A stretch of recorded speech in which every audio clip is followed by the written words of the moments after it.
More local news, Helene claimed the lives of 6 people in Middle Georgia, including 2 in Lawrence County. The Lawrence County Coroner's Office says tree collapses were responsible for both deaths there and that downed power lines delayed response times. 41 NBC's Taylor Gilchrist has more. Unfortunately, the families of these 2 are, they're hurting right now, and they got a right to be, and our heart goes out to them. We'll keep them in our prayers. As the city of Dublin works to clean up the damage caused by Hurricane Helene on Friday morning, the Lawrence County Coroner's Office was dealing with the aftermath of 2 fatalities. Angela Edwards of Eddyville, Kentucky was riding in the passenger seat of a semi-truck when a tree collapsed and struck her on Ella Birch Road.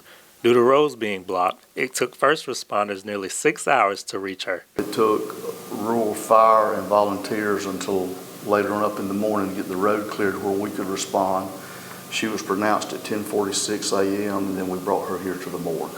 Deputy Coroner Nathan Stanley says road damage caused a delay in responding to a tree collapse on a Claremont Drive home in Dublin as well. It kept several of us from being able to get to where we needed to be. We cut trees for hours trying to get there. Stanley says Charles Douglas Brownlee was pronounced dead at 6:30 a.m., just over 3 hours after the tree came through his home and struck him. Brownlee's neighbors say it was a shock to the system not only to learn of his death, but to pass by and see the massive pine trees surrounding his home that had been uprooted.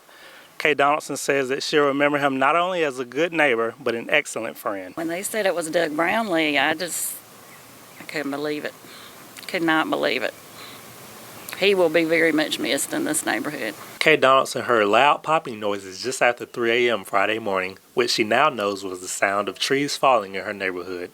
Donaldson says that while she's seen pictures of the destruction Hurricane Helene caused around Dublin, she believes Claremont Drive likely got the worst of it. It's almost like right in this area, it was not just a hurricane, but a tornado went off too, because there's so much damage at Doug's house especially. While mourning the loss of her friend, Donaldson says she was ready to get to work helping neighbors clean up their yards, and she is confident that others in the community will do the same.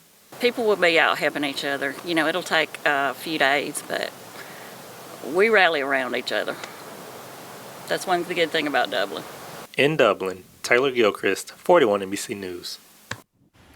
Well, Doug Brownlee's wife was also in the home when that tree fell, but she is uninjured. The Lawrence County Coroner's Office encourages residents to take precautions as they clean up their yards. The risk of trees collapsing is still high.